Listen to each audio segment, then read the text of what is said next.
ତ ହାଏ ହ୍ୟାଲୋ ନମସ୍କାର ଜୟ ଜଗନ୍ନାଥ। ତ ବର୍ତ୍ତମାନ ମୁଁ ପେଟ୍ରୋଲ ପମ୍ପରେ ଅଛି।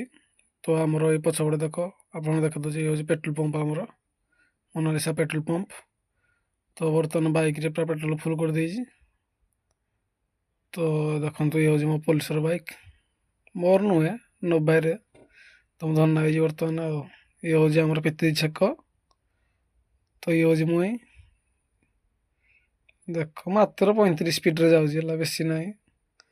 ଆପଣ ନହେଲେ ପୁଣି କମେଣ୍ଟ କରିନା କହିବେ ନା ବାଇକ୍ରେ ଯାଉଛି କିନ୍ତୁ ମୋବାଇଲଟା ଏତେ ସ୍ପିଡ଼ରେ ଯାଉଛି, ତ କାହିଁ ମୋବାଇଲଟା କେମିତି ଧରିଛି। ତ ବର୍ତ୍ତମାନ ସେଲୁନକୁ ପଳେଇଲେ, ସେଲୁନରେ ଚୁଟି ଫୁଟି ଟିକେ କାଟିକିନା ଯିବା, ଆଜି ଘରକୁ ଯିବା ନା, ଚୁଟି ଫୁଟି ଟିକେ କାଟିନା ଯିବା ଆଉ। ଦେଖନ୍ତୁ ଆପଣ କହିବେ କମେଣ୍ଟ କରନା କେମିତି ଚୁଟିଟା କେମିତି ମାନେ କୋଟଟା କେମିତି ହେଇଛି, କମେଣ୍ଟ କରନା ପ୍ଲିଜ୍ କହିବା। ତ ଆଜି ପାଇଁ ବ୍ଲଗ୍ଟି ଏଇଠି ରହୁଛି। ତ ମିନି ବ୍ଲଗ୍ଟି ଭଲ ଲାଗିଲେ like share comment and subscribe. ଜୟ ଜଗନ୍ନାଥ, ଜୟ ମାତା ରାଣୀ।